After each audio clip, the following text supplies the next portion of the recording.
Bismillah Rafi wote sigal suñu toge ba Rafi suuxe dina ñaaw. Bismillah Rafi wote sigal suñu toge ba Rafi suuxe dina ñaaw. Bismillah Rafi wote sigal suñu toge ba Rafi suuxe dina ñaaw. Ni ku ne fa nga ne jàppal mu dëgër dëgër. Rafi moo woote ngir suxali football Yoff. Ni ku ne fa nga ne jàppal mu dëgër dëgër. Rafi moo woote ngir suxali football Yoff.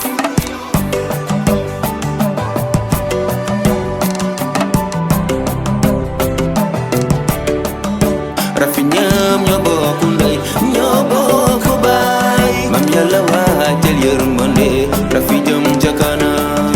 Rafi ñoo bokk ndey ñoo bokk baay. Mam Yàlla waajal yërmande Rafi jëm ca kanam. Président d'honneur bi mooy Biram Ñanga, El Hadji Biram Ñanga.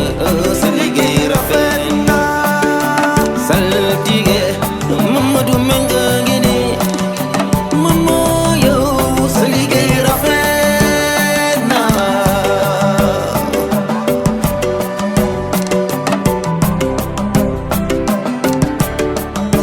Eliman Menga moo El Baye le maître yow doo daye sonn ci Yoff.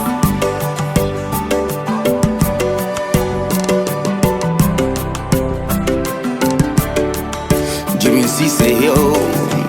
yow président sa liggéey rafet na. Mouda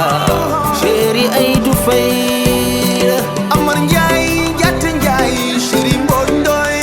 wuy naa la.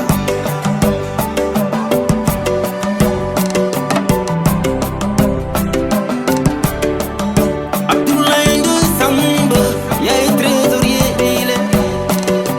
Abdoulaye yoo Rafi gërëm na la waaw. maa ngi nuyu ñëpp kenn ku nekk ci turam ak santam. di kontante ci invitation bi ñu ma def bi ma waa Rafi def depuis bi ñu commencé ba léegi ma ànd ak ñoom quoi.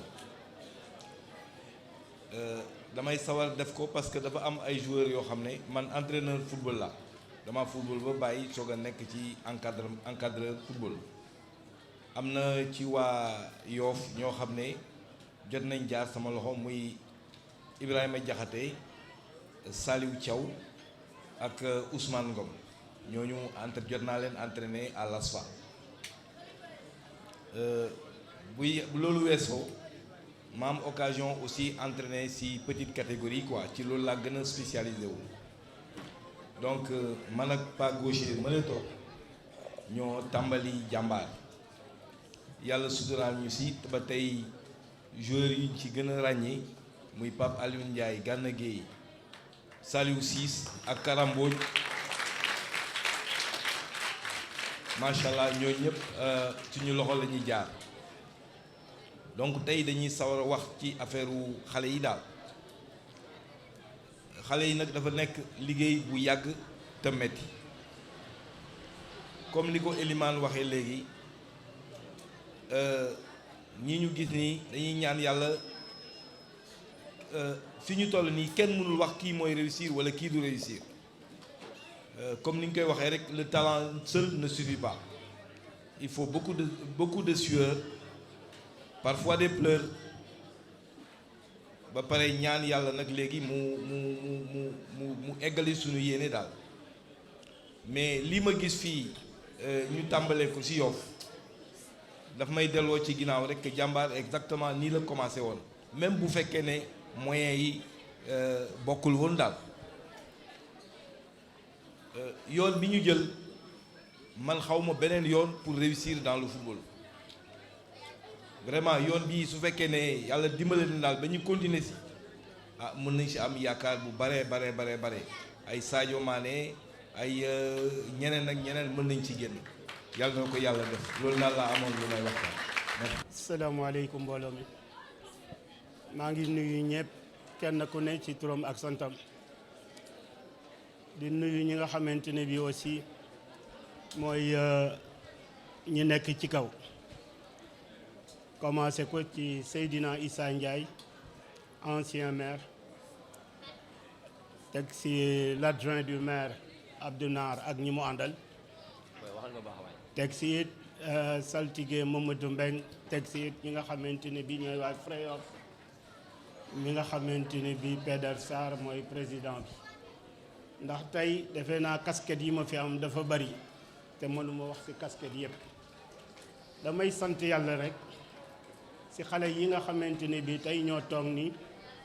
ñu tànn leen ci biir xale yi nga xamante ne bi ñooy école football yi defe naa école football bi ñu koy créer ñetti nit la woon man Elimane ak Doun Gueye yàlla dogal na wax fa dëgg yàlla muy dox ba egsi fii ndax xale dañ koy encadrer ndax ñun dañ ñu daan encadrer suñu masaan dem bëgg football yi danañu dem fii ba Ngor ku ñu xam ne am na dàll ñu àbb ko tey ku xool xale yii xool nun suñu jamono bañ sa tolloo xam ne wax fa dëgg yàlla football avancé na kon na ngeen góorgóorlu bu baax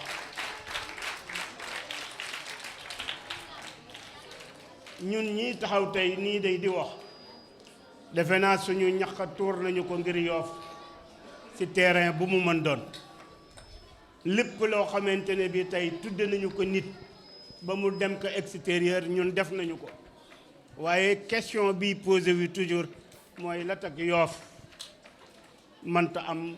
ay professionnels te pourtant kenn dàqu leen football manque d'organisation ak ñàkk déggoo may dénku ndëkk li nga xamante ne bii sumb nañu ko ba door ko ba mu egsi fii te masuñu ko am yàlla nañu si yàlla defal lu ëpp suñu njort di ñaan autorité yi fi ne di ñaan coutumier yi fi ne nañu xam ne RS Yoff la ñu am li tax ma ne RS Yoff la ñu am football la ñuy dunde moom la ñuy noyee waaye tey ñu ngi ci position boo xamante ne bi wax fa dëgg yàlla mérité wuñu ko te lan moo nu ko xañ ñàkk déggoo nañu fóot suñuy xol ànd doon benn te ji ma fexe fii nga xamante ne bi équipe bi fa la ne mu dépassé ko am nañu terrain bu ñu mësul am nañu ay joueurs yu mat am nañu tey ay xale yoo xam ne ñu ngi am ci ñoom yaakaar kon fi ñu liggéeyee ak ñoom warul te jafe ñuy ñaan rek ñi nga xamante ne bii ñoo nekk ci mairie bi nañu ko doon defe ñu gën ci góorgóorlu ndax tey bu ñu toogee bay tudd Rafi muy ancien footballeur yi am naa yaakaar ne premier tournoi ba ñu jëkk a def maa ko organisé Ablaye Diouf Sarr moo financé lépp muy 737 500 la yëkkati joxe ñu décoré ko ñépp loolu man du ma ko mas fàtte bu mukk fu ma toll dama koy wax ñu jóge fa Rafi ñëw juddu mu am continuité ndax nit ku nekk jamono da lay dab nga am si loo ne kon fa nga toll woon ñeneen war na ko mën a continuer may gërëm waa Rafi bu baax ndax xale yu sérieux lañu yu am ambition lañu yu gëm seen bopp lañu si li ñuy def ñëwuñu fi ngir xëccoo ci lenn lu jëm ci football am naa yaakaar ne pour développer le football Yoffois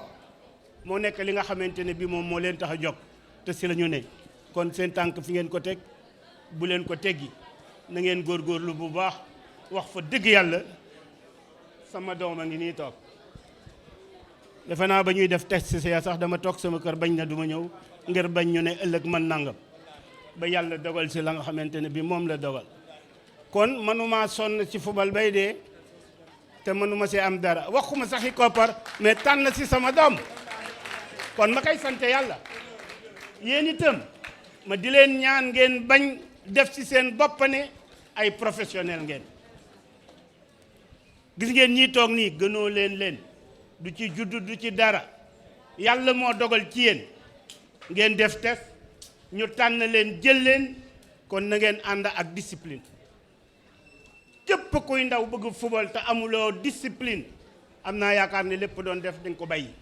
kon tegu ngeen ci yoon na ngeen góorgóorlu ci njàng góorgóorlu ci lépp loo xamante ne bi moom la ñu leen jëmale ngeen gëm seen bopp pour man doon dara bu boobaa am naa yaakaar ne lépp dana sotti ngeen baal ma ak damay bañ rek wax ju gudd. bool la ñuy wax asalaamaaleykum maa ngi nuyu ñi fi teew ñëpp di rafetlu jataay bi di jiital ci kilifa yi Seyna Issa tey defe naa mooy magu jataay bi di si teg monsieur le maire ak kilifa yi fi ne yëpp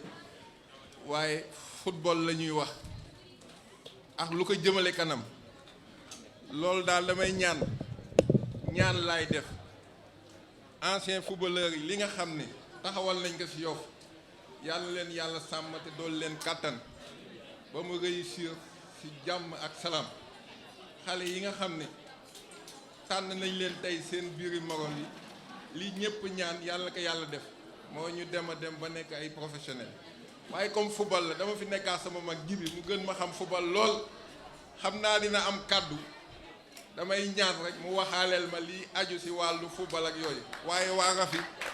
ñu ngi leen di ñaanal yàlla na leen yàlla sàmm lenn rek lay tëje mooy Yoff li rek ka jig ñu ngi dellu gannaaw lañ wax ñàkk ànd rek moo tax ñu dellu gannaaw rek waaw bu footballeur yi jógee nañ jàppale ñuy football ñëpp bu politiciens yi jógee ñu xam ne kii politique dina andi njariñ Yoff ñu jàppale ko bu coutume bi jógee di jóge Yoff ñu encadré ko jàppale ko jox ko baat loolu rek moo mën a tax Yoff fi mu ne mu jóge fi sinon wax ji dina bari cooli bari dañ war a jibboo dañ war a nàngam loolu ku ne foo nga def effort comme bàyyi bi na ni mu ko wax il faut ku ne def effort am loo bàyyi pour ñu mën a daje ci l'essentiel loolu buñ ko defee dina baax lool pour Yoff dina baax ci pàcc yépp yi nga xam ne Yoff mu ngi koy yóotu te mu ngi suñu porté yàlla defal ñu ci jàmm lenn lay wax mooy bu dëj amee ñun ñëpp ay daje luñ xuloo loolu dee leen ko jàngat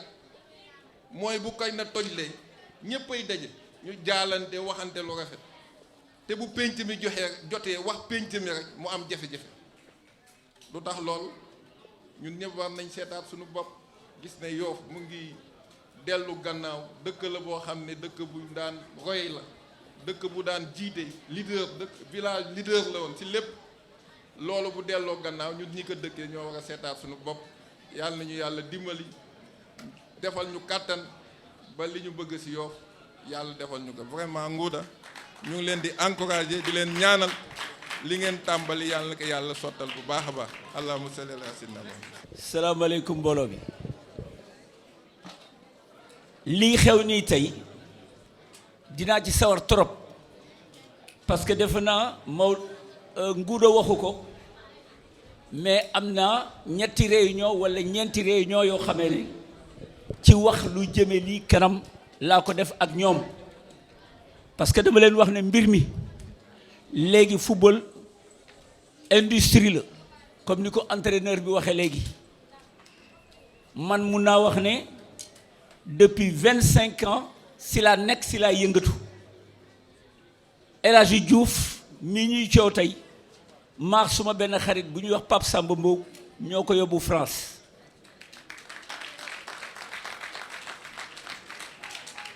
dama koy sant yàlla amul benn club bu nekk première division bu ma ëpp joueur yi mu yóbbu France amul yàlla moo ma defal loolu ma di ko ci gërëm di ko sant bi ma ñëwee dama leen wax ne xale yi pour ngeen leen former leen foog nga utal leen ay licence parce que loolu duma leen ko jàngal entraîneur bi xam na ko ñi fi nekk xam nañ ko joueur bu laa génn Sénégal day am licence te léegi su ngeen buggee xale yi mun a dem il faut que ngeen demander au niveau de Yoff de RS Yoff au moins xale yi di compétir ci benn catégorie parce que il ne suffit pas seulement nga dajale leen di leen def formation te duñu compétir foog ñuy compétir di dajeek seen yeneen morom loolu di leen gën a aguerrir donc lii dama leen ciy gërëm di leen sant ndax ba ma koy jëkk a commencé dama ñëw fii Yoff booba awma club ma ñëw ne waa Yoff ñi nekkoon dirigeant yooyu ci temps boobu ne leen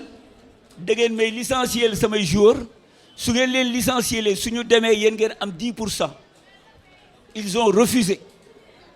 tax ma dem jënd sama club bu bopp di ci nekk di ci yëngatu soo gisee ngir bi ngeen ma owee Rafi ma ne mënuma bokk lii tax c'est parce que dama am sama club bopp te mënoo nekk président club fenn ba pare di ñëwaat di jàpp ci yéen mais lu ma leen ci mën a dimbalee ci xalaat ci jëf incha allah dinaa leen ko defal waaw. gërëm nga sànq Abdou Naar moom président club la président zone la ñëpp xam nañ ne football bi li mu ciy yëngatu bi ma leen waxee aussi dama leen ne dem leen ngeen collaborer ak moom moom ak Njàmbe parce que ci football bi lañ ñett xam nañ dul si ne ñu seet yéen nan lañ leen di jàppale ci xale yi donc Abdou Njàmbe foog yéen lii leen wax ci yéen ngeen def ko. dégg naa sànq kii mu ne am na benn joueur boo xamee ne pro la fii lañ ko formé te amuñu si dara luñ ci lekk lii tax lekkuñu si dara mooy li muy wax foog booy dañuy am licence suñu amee licence su ko kenn jaayee suñu nekkee pro léegi FIFA dafa créé li ñuy wax passeport FIFA bi club bu booy bi xale bi mas a jaar bi mu amee 12 ans ba muy nekk pro dafa am pourcentage bu mu ciy am.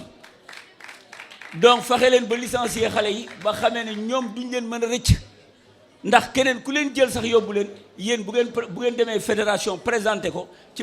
passeport FIFA bi dañ ko ciy génn te di ngeen am pourcentage ci li ñu koy jaay donc leneen lu ngeen ci soxla mun nañ ci waxtaan di leen ñaanal di leen encourager yàlla taxawu parce que ça c'est une bonne initiative. soo gisee comme ni ko bii na waxee ñun ñëpp ñu nekkoon ay footballeur te jàlluñu. c'est parce que dañu toog ba nekk mag door a commencer football mais boo commencer football léegi 2 ans 3 ans yàlla dalay taxaw ba xamee ne bu laa sori bu laa am 12 ans 13 ans nga mokkal bal bi soo gisee ñuy wàññi ñun suñuy at bu ñuy yóbbu joueurs yi c'est parce que da ngay daje xale boo xamee ne depuis bi mu amee 2 ans mu ngi football donc kooku yow boo ñëwee maaseeg moom daf lay raw moo tax ñu obligé di wàññi xale âge yi moo taxoon ñu koy def pour mën a bu demee mu mën a dominer xale bi donc ça c'est une bonne initiative je vous encourage yal na leen yàlla jàppale. jim bismillahi rahmani rahim la hawla wala quwwata illa billahi al-ali al-azim maa ngi nuyu monsieur le préfet bi fi ne di nuyu monsieur le premier adjoint représentant du maire de la commune d'arrondissement di nuyu notable yi fi nekk yépp ak assistance bi dans son ensemble et fa tabarakallahu kaddu bi may yëkki du sama kaddu bopp ndaw lu ñu yóbbante ay ndaxte moom mu ngi feddaliwaat compagnonnage bi nga xam moom la am ak yéen nee na encore une fois moom àddina moo ko boole ak yéen li muy def lenn kese la si def benn bi mooy dëkk bi mu dëkk di Yoff jaral na ko lu ne la ñu waxoon yonente bi mu jotali ko ñu jot ko muy xutbul watani minal iman bëgg sa dëkk ci iman la bokk loolu bokk na ci li waral engagement am baneen bi nee na ma naa leen wax ne waxul sax lii waaye soxla Yoff yëpp moom la gaaroon yonente bi moo ko ci gaar wax bu rabbaka xataa yatikal yaqin nee na dana jaamu soxla Yoff ba dugg ci pax loolu yàlla nee na naa leen ko yeggale ngeen xam loolu nee na itam naa leen wax ne mébétam ci Yoff yàlla na ko yàlla yeggali parce que moom ci doole boppam lay defee li muy defal dëkk bi bon yàlla na yàlla yokk ko doole bu ëpp doole boobu mu mën a taxaw dëkk bi gën ko mën defar nee na mu ngi leen di wax yéen waa Rafi nee na tey mu ngi koy wax fii si kanamu gor yi kanamu waa Yoff yéen ñi nga xam ne ay collaborateur am ngeen nee na bés ni tey jël na engagement tout ce qui est matériel boo xam ne moo war si académie bi teg na ko si loosam mu ngi leen di wax ne en tout cas du leen ko baal ngeen am soxla boo xam ne bii pour faj aajo académie bii la te waxu leen ko nee na pour les intérêts de Yoff il est prêt à vendre tous ses biens mobiliers et immobiliers de se donner corps et âme pour que cette académie là am succès boo xam ne kenn mësu ko xalaat yaakaar am na fii nous avons connu de très grands footballeurs dans cette localité yàlla moo dogal ay professionnels ne wuñu fii je vois Djibi Diagne qui a un cadre d'adresse exponentielle Djibi tey arrive académie bi da nga si war a taxaw tey yaa war a nekk sax su ma neexee ma ne le chargé de la coopération de cette académie parce que c'est ay relations occidentales ñun ñi xam nañu ko dama ne lu waay di bay si bitim réew da nga koy bay andi ko fii sa biir dëkk loolu mooy waxu dëgg parce que Djibi bu ñu nax suñu bopp nous avons perdu beaucoup de milliards Yoff waroon na passé fii équipe bi aussi fii mu toll lu ñàkk lu mel ni waral na ko en passant je félicite ku mel ni Mame Issa Samb référence la moom tam yóbboon na équipe bi foo xam ne fii équipe mosu foo yéegal na fi équipe bi état des choses les choses bu ngeen bëggee muy dox na ngeen poser les problèmes véritablement fi ngeen ko war a poser il faut mettre le doigt là où le mal blesse da ngeen koy def dama ne maa ngi leen di wax ne gis nga Yoff football pour mu dox na ngeen ko def affaire sportive le football doit revenir aux sportifs lorsque les sportifs ne géreront plus les destinées du football le football n'ira nulle part ngeen xam loolu en tout cas les autorités qui sont là présentement maa ngi leen di yóbbante na ngeen ubbi encore équipe bi na mu ubbeeku bu baax a baax maa ngi leen si encouragé yéen itam di leen si ànd ak yéen si loolu mais na ngeen jël sportif yi ñu taxaw si équipe bi taxawu équipe bi ñi nga xamante ne que sport mooy seen yitte moom la ñuy dund ngeen jox leen seen i taxawaay ñu mate ko sëkk pour terminer maa ngi ñaanal ñëpp jàmm en tout cas yàlla na ay professionnels yu bëri génn fii ñi yu bëree bëri yàlla mën na ko rabbana atina min ladunka rahmatan wa hayyi lana min amrina rashadan yàlla na yàlla xëpp si xale yi allahumma salli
salaamaaleykum mbooloo mi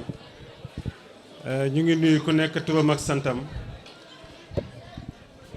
di ñëw tey di représenter le ministre le maire Abdoulaye Diouf Sarr bi may ñëw maa ngi àndax donc Ndiame Diop mi nga xam ne mooy chef SAF fële si hôpital Dantec àndax Babacar Mbeng le responsable des jeunes nekk chef de cabinet maire ak jeunes yi ñu ngi nuyu kilifa yi fekk yépp di si jiital Seydina Issa Ndiaye le maire de Yoff di si teg donc ancien footballeur yi mën naa si lim Papa Binna mën na yóbbaale ñëpp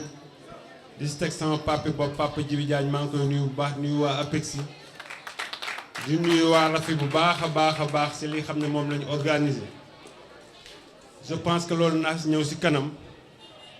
mais di leen wax ne rek lu mel ni dafa rafet ñu organiser ko si Yoff waaye nag dama leen di wax fii ñaari baat avant ñu sori mooy que bu ñu boolewal suñuy xol ñun waa Yoff ci li ñuy def nii ëllëg du ñu am ak professionnel mukk parce que ñun dañoo ñaanante suñu biir ñi ay xale yu ndaw lañ war nañ leen mën a jàppale ñu bañ a xool affaire u quartier bañ a xool affaire u parent bañ a xool affaire u leen mais dañuy xool ne suñu ay doom lañ donc war leen mën a jàppale pour ñu réussir donc jàppaleen ne lépp lu ngeen nekk ni ma leen koy waxoon sama bureau laa leen koy waxaat fii lépp lu ngeen nekk jàppale ne ñun ñu ngi ci biir en premier lieu le maire Abdoulaye Diouf Sarr donc xale yi ñun ñu leen mën a jàppale ni leen jàppale ba ñu réussir parce que kenn bu ci réussiree na mel ni Yoff gépp moo réussir defe naa El Baye wax na ko ab groupe la bu dee 30 wala 40 ëllëg mën nañ dem ne ñaar sax génn nañ ci dafa am loo xam ne dama koy fàttaliku dañu nekkee xale jéego école 1 ñu bari de jaje benn paa bi nañu fa ngeen jógee ñu dañ jàngi woon on était une vingtaine mu ne amaana ñaar de ñoo see liggéey wala ñett ëllëg am mbooloo bu ñu nekkee ay xale di dem tey certes ñëpp mënuñu nekk ay professionnel fii loolu bu ñu ko waxee dañuy wax lu ñu neex je pense que El Baye joxe na léegi fii taux bi ne presque 8% mooy génn ci dëkk bi donc dañuy ñaan yàlla ñi xam ne donc ci xale yi war nañ mën a réussir ñu defal leen ko ba ñu am réussir tax jàmm parce que bu ñu réussir Yoff la ñu réussir ma waxoon waa Rafi tamit ñaari baat ne leen li ngeen di organiser Yoff gépp moo ko moom man damay politique keneen day politique waaye bu ngeen bëggee mu avancer bu leen ci def yëfi politique parce que ëllëg politique lay doon ku nekk am na foo fàtte ëllëg loolu day yàq donc bu leen ko def yëfi politique politicien nag man ngeen leen soxla après ngeen seeti leen mais bu leen dugal mukk politique ci Rafi donc loolu ñaanoon naa leen ko di leen wax ne Yoff ñun ñoo ko bokk tey ji yàlla moo dogal defe naa di laay wax na ko yàlla moo dogal ay dogalam la maa nekk président RS Yoff yàlla moo dogal maa nekk président zone 6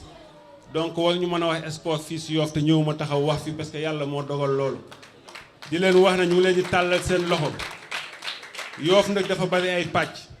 RS Yoff mu ngi fi leneen mu ngi fi ay sportif ngeen xam ngeen sport kaa leen ngeen ngànk sport Yoff ñu ànd ci ñu liggéey parce que Yoff mënul dem sans yéen sport Yoff donc da ngeen ci bokk kaa leen jàpp ci ñu bañ a def ay parti pris loo gis ci dëkk bi am na ko jiite Yoff gi loo fi gis ak am na ko jiite dama ne ay xar bu ñuy dox sax benn xar day jiitu yenn ay topp ci donc ku jiite nañ ko jox jàppale ko te xam ne yàlla moo ko jiital Rafi gi nguuda gënu fee yeewu gënu fee muus mais yàlla moo dogal moo jiite nañ ko jàppale ci lu mu nekk buñ xelaat ne tey RS Yoff Abdou Naar moo ko jiite buñ ci jàppee dañ naan politicien yi ko yéegal wala nangam Yoff tey bu wàccee ñun ñëpp la wàccal bu nekkee ci kaw ñun ñëpp la nekkal ci kaw ñoo bokk Yoff nañ leen ko defarandoo ñun ñëpp ñu bañ a nekk naan diw moo yor il faut kenn yor ñu mën ko jàppale ñu dem comme ñoo bokk dëkk bi ñun ñëpp nañ leen jàpp dëkk bi ñu jàppale leen ñu liggéey leen lépp loo xam ne nag war na pour jàppale académie bii jàppale leen ne Abdoulaye Diouf Sarr en premier dina ci ñëw man dinaa topp ci moom lu mu ci jàpp ma jàpp ci maire bi nag maire bi Yoff la da ngeen ci am ab pàcc boo xam ne yéen a ko moom organiser wu ngeen am ngeen ab académie tey bés bu ñuy joxeeti subvention bu jëm ci sport xam leen ne académie bi na ci am ab subvention parce que loolu mën nañ jël engagement bi fii wax leen ko di leen wax ne xale yi dañ ko war a def système parrainage parce que bu ñu bàyyee xale yi nii rek dem Rafi nii rek ëllëg mën na am problème man jël naa ñaar ñu may pare na xaw ma ñaar lay doon engagement ministre jël na ñaar Ndiame dinaa jël engagement mu jël ñaar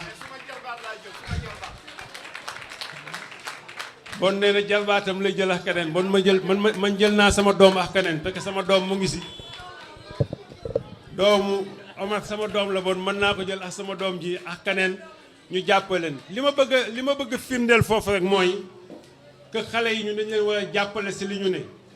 na volontaire bu nekk Yoff yàlla bu la dimbalee as tuut nga jël benn xale jàppale ko nga ne xale boobu durant toute la formation muy 5 ans yi wala 4 ans yi maa yor léppam maa yor équipement am maa yor lépp lu mu soxla pour ñu jàppaleen donc loolu nañ ci taxaw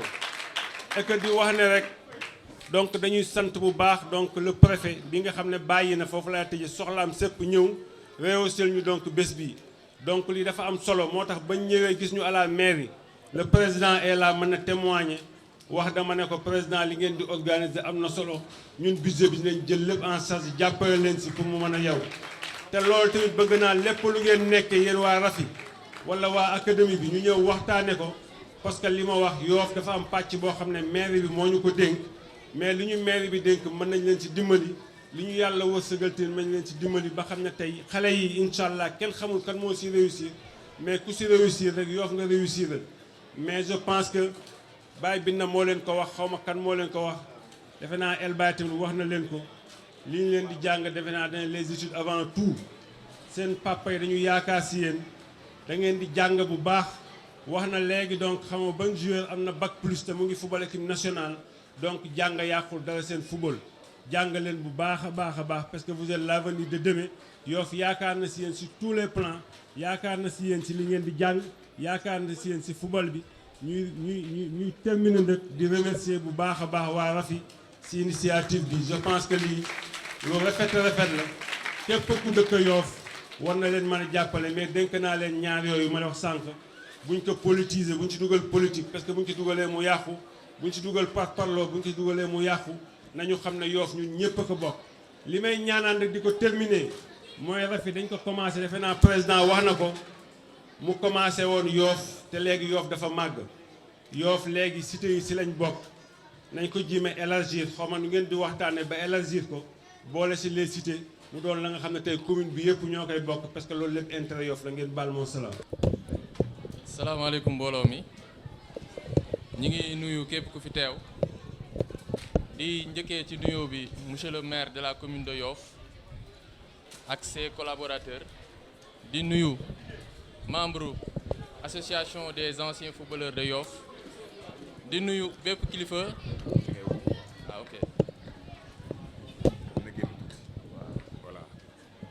su ma nuyoo ñooñu ba pare ma ciy teg bépp kilifa Yoff bu fi teew ak parents joueurs yi fi nekk ak képp ku nekk ci assistance bi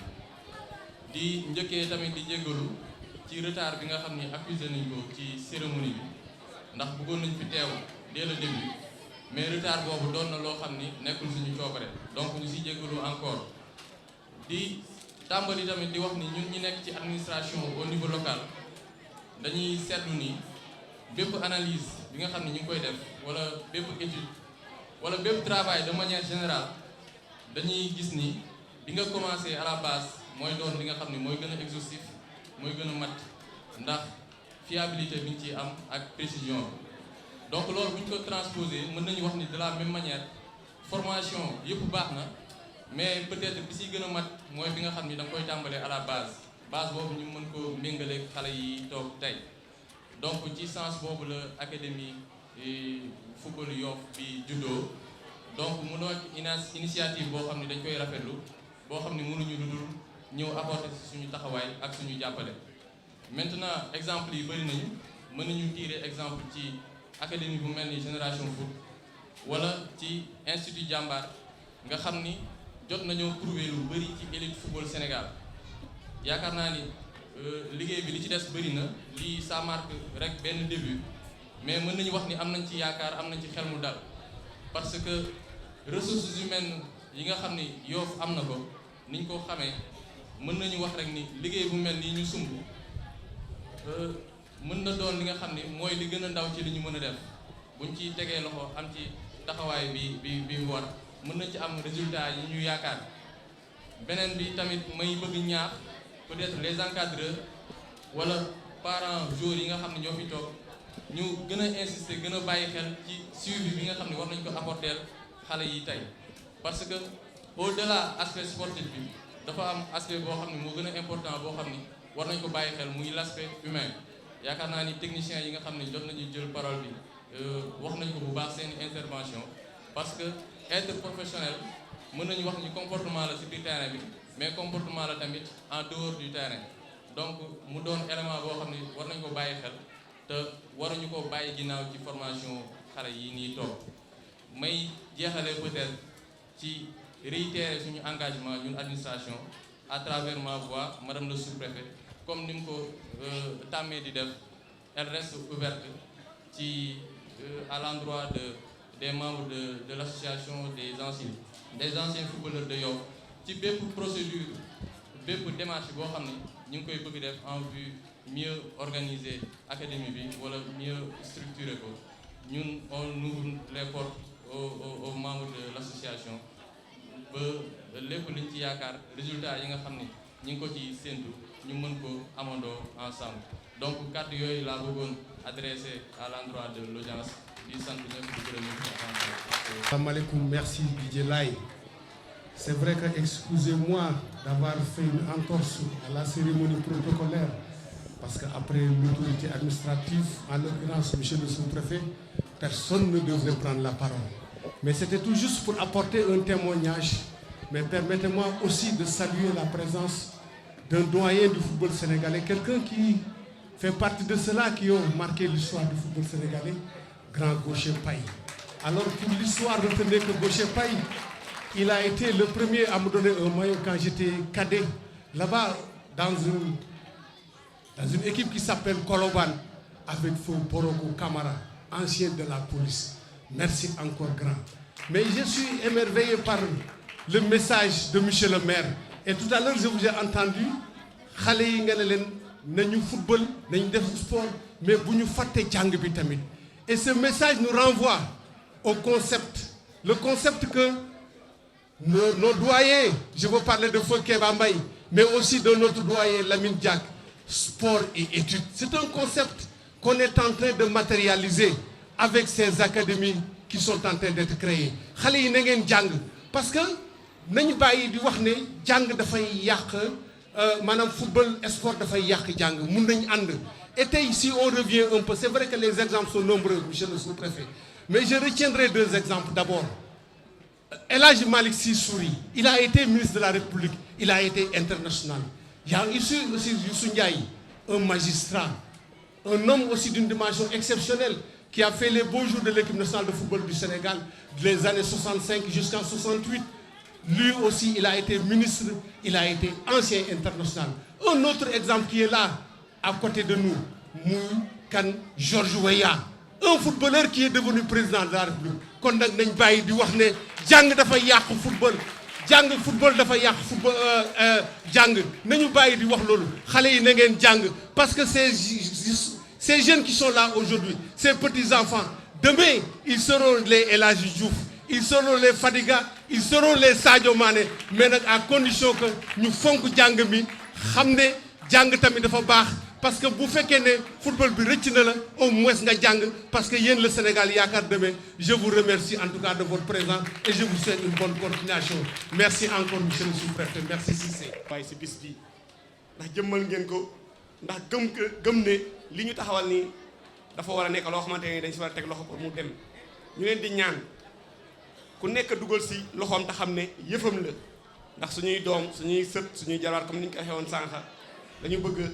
ba nga xamante ne am na fu ne si àdduna bi ñoo indi ko fii si suñu dëkk muy Yoff te mën na ne bu ñu dimbalee rek yàlla mën nañu defal tawfeex ak aafiya ba yàlla dimbali ñoom si résultats yoo xamante ne nii yu positif lay doon.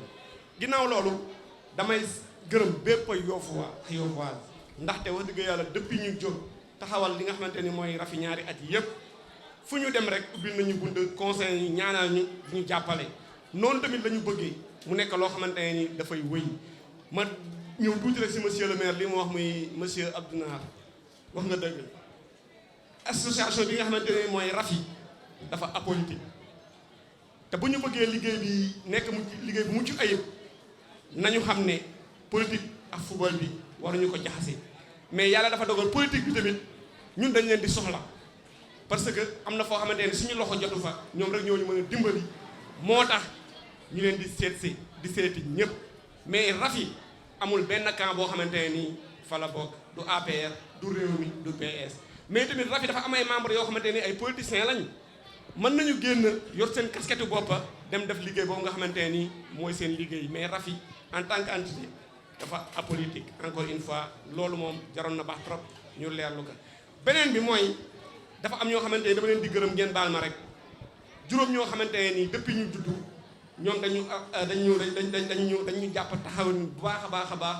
en commençant par le doyen Baye Binde mi nga xamante ne nii jël na fi kàddu ak Basirou Seck mi di Bas ak Boy Seck ñu gën ko xam si Yadna Seck